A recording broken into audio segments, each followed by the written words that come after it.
Hi, and welcome to our first introduction to hemostasis. So this is going to be the beginning of our coagulation unit and review. So I am going to focus on the simple basics of hemostasis. Coag gets to be quite a complicated subject. It's a little department in the lab world, but a lot of information inside of that little department.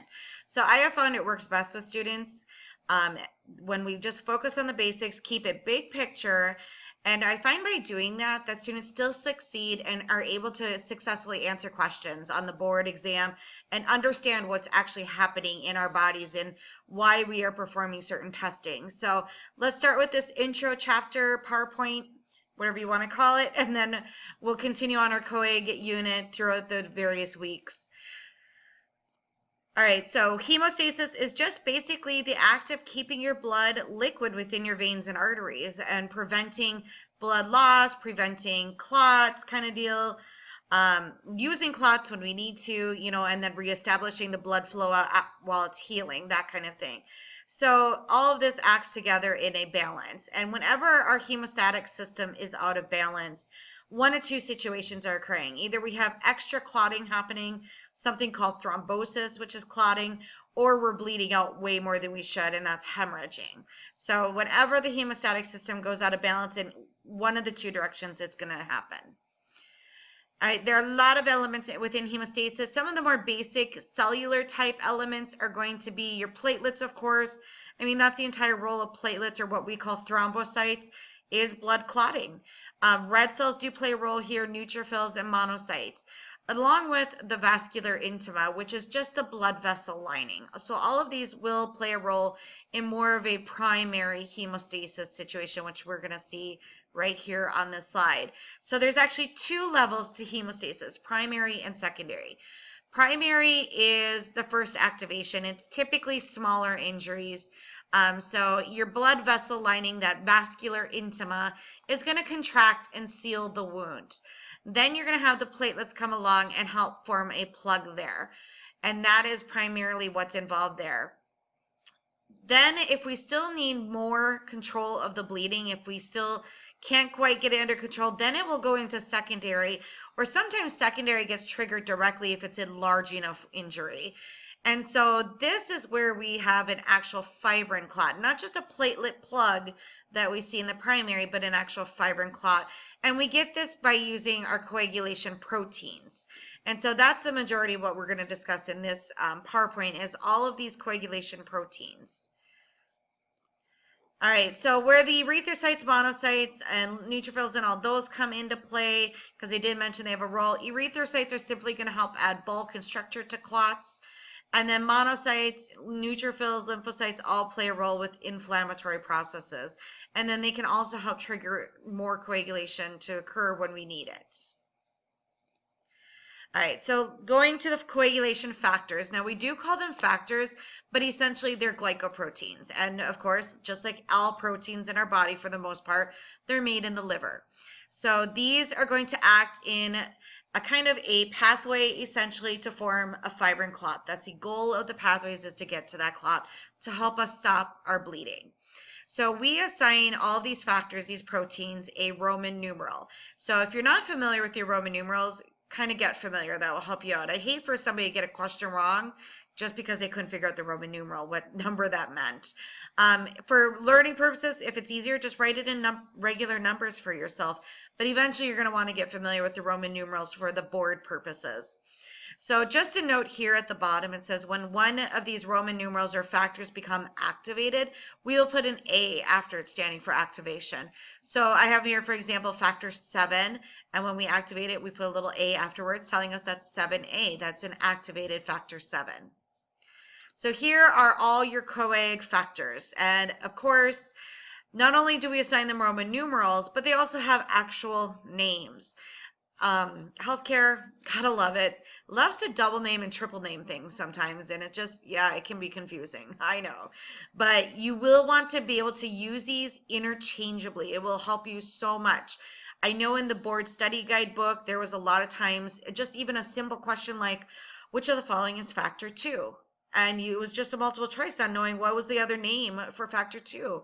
So, I mean, those are some of the more simple questions. So knowing them interchangeably helps, because when you get to the case study, more difficult questions, they may reference it as the Roman numeral, or they may reference it as just the name of it. Either way, I want you to be familiar with which one it is. So factor 1 is fibrinogen. It's very common for them just to say fibrinogen throughout different readings and stuff, but that's just factor 1. Prothrombin is factor 2. That's another one we commonly use the name of it. Factor 3 is called tissue factor. 4 is actually calcium. Calcium is a huge role in our body in clotting. You cannot form a clot if you do not have calcium present. I know that we think of calcium a lot for our bones and our teeth, but it actually does play a very big role with our clotting system. And so when you think about it, if you have learned phlebotomy and you learned the different tubes in phlebotomy, you have understood that in some of those tubes there's what we call anticoagulants. They're basically substances added to the tube to make sure that when you draw somebody's blood, it keeps their blood liquid inside that tube. And the way that it does that is that anticoagulant usually binds or precipitates calcium. That's a lot of the tubes do that. Not all of them, but many of them, like EDTA for hematology, binds calcium. That's how the EDTA anticoagulant works. So when I draw blood into an EDTA lavender top tube, I know that that blood is going to stay liquid in it because the EDTA bound calcium took it out of play, and so thus you can't form a clot. So if you've learned phlebotomy, hopefully that links it back on how essential calcium is. If you haven't learned phlebotomy, well, there's a little lesson. All right, factor 5 is your labile factor. Factor 7 is stable. I like to put the S's together, 7 stable. 8 is your anti-hemophiliac factor. It also plays a role with von Willebrand factor, the VWF that is mentioned here. It's not von Willebrand factor. Factor 8 is different, but von Willebrand factor carries factor 8. That's why it's mentioned in the table. And we talk about that soon again. Factor 9 is the Christmas factor. That's always the fun one for people to remember. 10, Stewart-Power. 11, plasma thromboplastin antecedent. 12, Hagman.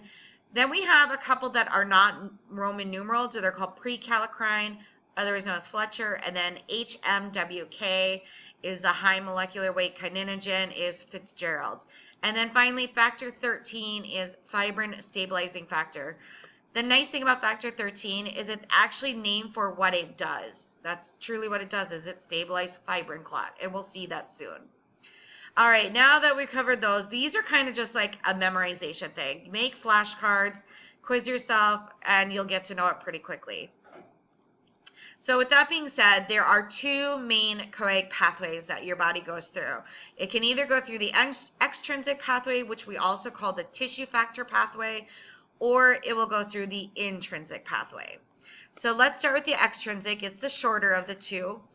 And so basically this gets activated by tissue injury, and when tissue gets injured, it releases or exposes this tissue factor.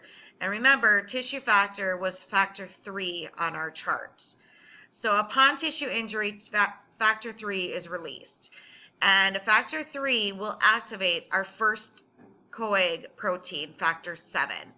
Factor 7 then activates factor 10, and then 5, 2, 1. I have this detailed out in a little bit more of a complex chart, and we're going to see that here in just a second. So 7, 10, 5, 2, 1 is kind of our order. Over in the intrinsic, this is a little bit more complicated. It's the longer pathway. This is activated by contact with a foreign object. A great example would be like a prosthetic heart valve. So in this case, it's factor 12. There's two that go along in here that I didn't list, and that is the prekallikrein and the HMWK. Again, we'll see that, but 12 with those two will activate 11, and that's 9, 8, 10, 5, 2, 1. All right, so you kind of essentially have to memorize the order of the factors in each one. I know they don't go in numerical order, but just somehow draw these out over and over again, or repeat them to yourself. But essentially, extrinsic is 7, 10, 5, 2, 1. Intrinsic is 12, 11, 9, 8, 10, 5, 2, 1. So now you'll notice that there are factors that are the exact same in both of these pathways. And that is 10, 5, 2, and 1. You'll notice that they are the same in both. And 10, 5, 2, and 1 are what we call the common pathway. And it's called the common because, well, it's seen in both. It's common. All right, now let's actually look at the more detailed chart. So here's the extrinsic, our shorter one. So TF stands for tissue factor, and that's, again, factor 3. That activates factor 7. So when you have tissue injury, it releases that tissue factor, which activates your 7. 7 activates 10. 10, with the help of 5, activates factor 2. 2 activates factor 1. And again, factor 1 is fibrinogen. The first part of that word should tell you what it's going to make. When factor 1, fibrinogen, becomes activated, it makes fibrin clots. So now we have our clots to stop the bleeding. That was the whole purpose of this, is to stop the bleeding. So once we get the clot, we're going to stabilize it with factor 13. Remember, I said back on this chart, factor 13 is named for exactly what it does. All that it does is stabilize the factor. So that's what it does here, is it's just going to stabilize it. And then for the longer pathway, the intrinsic, you have 12, along with HMWK and pre-K, will all initiate the intrinsic pathway when they have contact with a foreign object. So that will initiate and activate factor 11, 9 with the help of 8, activates 10, and then the rest is the exact same as the extrinsic because it's the common part. So that's it. So just draw those out, repeat them to yourselves. If you think it's easier putting them in order like this, like I did, do that, but just know that each step is necessary to get to the next step, essentially. All right, so let's just dig in and talk about some more key components here. So we have a group that is called the contact factors. You'll notice that it's 12 HMWK pre-K, and sometimes you can put 11 in there. Now, sometimes in your book it'll say it's 11's not in there. Sometimes you might see it's referenced as part of the group. I just always put it as part of the contact factor group. So the reason that these are known as the contact factors is, well, they're the ones that occur at the beginning of the intrinsic pathway. And the whole thing that starts this intrinsic pathway is contact with a foreign object. So if they're what starts it off, then that's what we call the contact group. So 12, HMWK, pre-K, and 11. All right, there are some serine proteases. So what these are is all of these factors are proteins, but they can act like enzymes when they need to, called serine proteases. So this would consist of 7, 9, 10, 11, 12, and thrombin. Now thrombin, let's go back to our chart here, is actually activated factor 2. So when prothrombin becomes activated, it's just simply called thrombin. Thrombin plays a huge role in our body with coag. So we're going to see thrombin mentioned quite a bit. Just know that it's activated factor 2. All right, factor 13 again, the only job that it has to do is provide strength and stabilization to the fibrin clot at the very end of the pathways. Again, calcium, we've already discussed this. This is factor 4. Huge role with needing it to have clotting, along with phospholipids. Now, when you go to books and see the actual images of the intrinsic and extrinsic pathway, it looks way more complex than what I've drawn out. I've drawn out the basics. But when you go to the actual images, you are going to see calcium and phospholipids in different areas along the pathway. And that's just symbolizing that we need that to get to that clot at the end as part of the process. I just, for simplicity's sake, did not include that, but just please keep in mind you do need those to get to a clot. All right, von Willebrand factor. I mentioned this back on the table with the names because I said it carried factor 8. So it does play a role in coagulation with the fact that it carries and stabilizes factor 8. The other big role it does is it's necessary for platelet adhesion. So in that primary hemostasis process, we had platelet adhesion or a platelet plug. In order to form that platelet plug, you must have adherence of platelets. So von Willebrand factors kind of acts like the glue or tape to get those platelets to adhere. The other thing, we've talked about fibrinogen forming fibrin clot. Fibrinogen does also play a role with platelets as well, in that it will help with platelet aggregation or clumping of platelets. So you need both von Willebrand factor and fibrinogen to form that platelet plug. All right, there is a group of factors called the prothrombin group, and this is factors 2, 7, 9, 10. And these are put together because they are all considered vitamin K dependent. So they need vitamin K in order for them to be functioning in our pathways. If you don't have factors 2, 7, 9, and 10, you're not going to basically go through these pathways because we need 2 in both of them. That's part of the common alone. And so they're basically both 9 and 10. 10 and 2 are in common. 7 is in extrinsic and 9 is in intrinsic. So this basically, if you don't have vitamin K to get these to function, you're not going to go through your pathways. So you're not going to form a clot. And that is the whole premise behind what we call the blood thinner warfarin. Lots and lots of patients are on warfarin, or what you can also call Coumadin. And so the way that warfarin works to thin the blood, in other words, help them prevent as much clotting, is that it's a vitamin K antagonist. It takes vitamin K out of play so that you can have 2, 7, 9, and 10 working, and thus you don't clot that easily. And so again, people that are on this are those that are prone to clotting or are known to have formed clots when they shouldn't have, their body has. And so the doctor will put them on this medicine, and they definitely get monitored. They're always being monitored for their warfarin to make sure they're on a therapeutic dosage, that they're taking the right amount. But anyway, I just wanted to give that as an example of why vitamin K is so important. We need it for these 4 factors, and they have made medicine that kind of targets that so that these 4 factors don't work, to help make sure that we're not clotting as much. It used to be, and I can't remember, I should look into this more, but when babies were first born, they used to give them vitamin K shots. I don't know that they do that commonly anymore, but they kind of did it to help jumpstart their coag system. And again, this was the reason why we need vitamin K for several of these factors. So just remember, the prothrombin group is made of factors 2, 7, 9, 10. So what I always say is 2 plus 7 is 9, and then 10 along for the ride. Something like that. All right. Oh, and then the other one, again, like I mentioned a little bit ago, was thrombin. It plays a big role. It's activated factor 2. So besides that, it helps activate the next step in the cascade of fibrinogen, it also activates several other factors.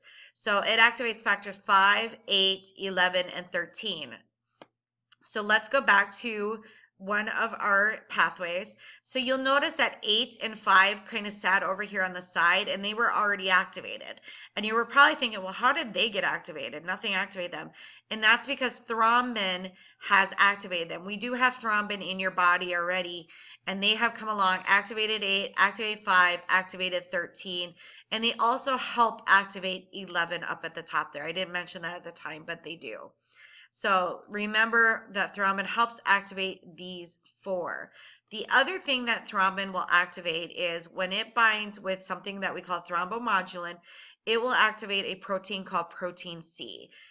We are going to talk about protein C in just a couple slides, so hang on to that idea. All right, so now that we talked about some of the key components in those pathways, we've been through the pathways, made our clots. Your body has to get rid of the clots after we're done. We're done bleeding. You got to get rid of the clots. So the way that we do that is we go through fibrinolysis pathway. When you know your med term, this basically means the breakdown of fibrin. Lysis is breakdown. So we're breaking down that fibrin clot. And it's very simple. We have plasminogen that will turn into plasmin that will basically eat or digest the clot, and it gets rid of it.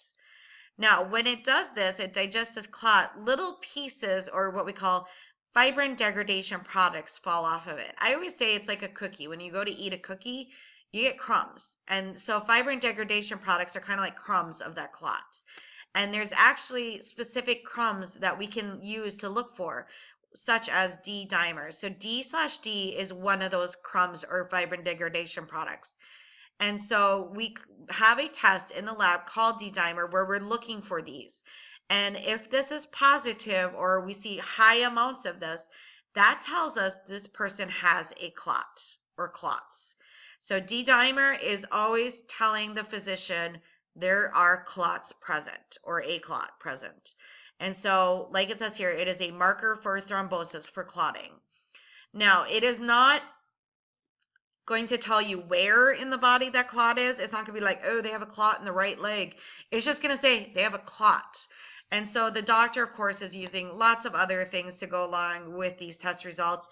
They have the patient's symptoms, you know, the kind of what they're feeling. So if it's like a pulmonary embolism, they're going to have difficulty breathing.